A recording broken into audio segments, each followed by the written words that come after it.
ერთი დაუფასებელი საბავშვო ავტორი ყავდა, რომელიც მერე აი ბაგურ სულაკაურის გამომცემლობამ ხელახლა გააცოცხლა და დღეს უკვე ბევრმა მოზარდმა იცის მისი წიგნი, მისი შესანიშნავი ტექსტი, ბიძიას ევას ამბები, რომელიც მინდა სიამოვნებით გირჩიოთ. ძალიან საინტერესო სახალისო ამბები არის აქ მოთხრობილი.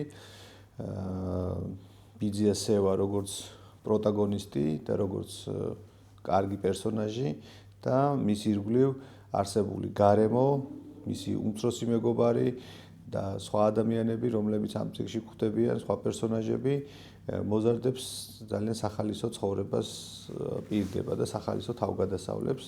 ეს ქართველი ავტორი ძალიან კარგი ენით წერს იმას, რასაც წერს და მე ამ წიგნს ხშირად ვაკითხებ ხოლმე ჩემს მოსწავლეებს, მინდა გითხრათ, რომ ისინი ყოველთვის კმაყოფილები არიან, თითქმის არ მქონია შემთხვევა, როცა რომელიმე ბავშვს არ მოეწონა ეს კონკრეტული ტექსტი. სიამოვნებით გირჩევთ, ალბათ მაქსიმუმ 13 წლამდე შეიძლება ამ წიგნის ესე მხიარულად წაკითხვა და შემდგომ განხილვაც.